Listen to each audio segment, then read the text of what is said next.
कोणाक लागू गोर कोणाक लागू मिथिलांचलक विशुद्ध पारंपरिक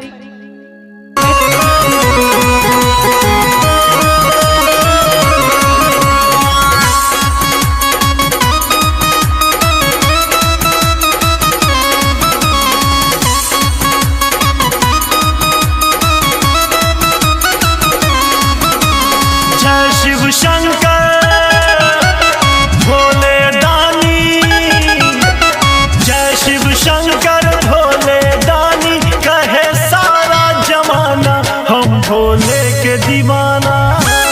हम भोले के दीवाना जय शिव शंकर भोले दानी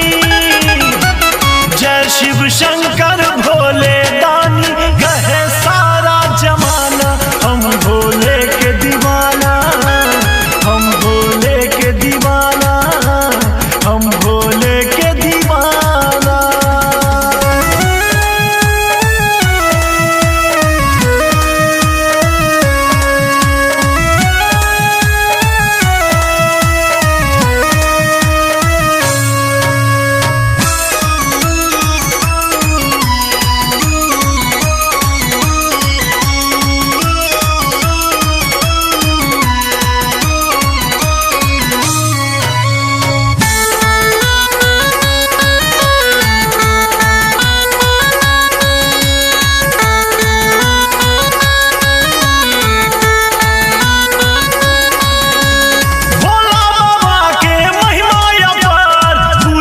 सगरो जग संसार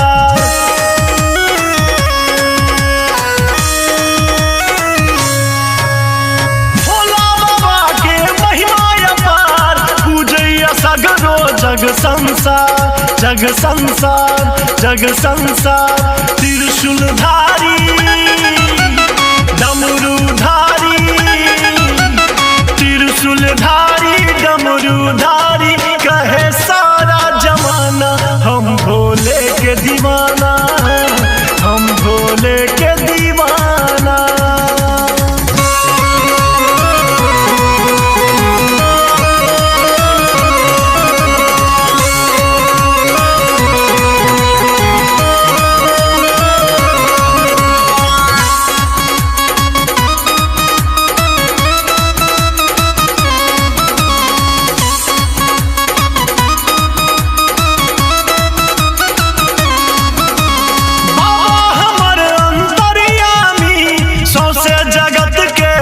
स्वामी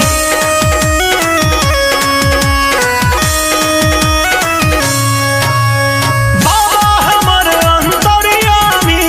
सौसे जगत के छठ स्वामी छठ स्वामी छठ स्वामी बोलबम के नारा बाबा एक सहारा बोलबम के नारा बाबा एक सहारा कहे सारा जमाना हम भोले के दीवाना हम भोले के दीवाना।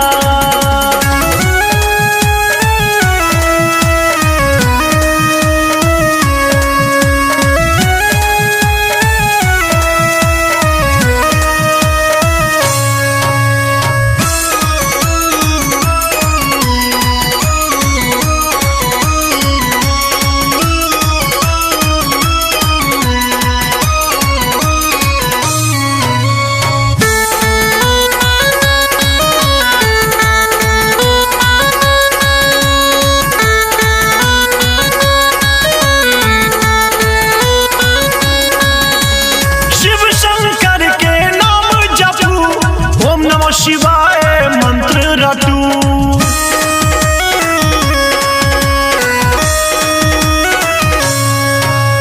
शिव शंकर के नाम जपू ओम नमः शिवाय मंत्र रटू मंत्र रटू मंत्र रटू सावन महीना माधव के गाना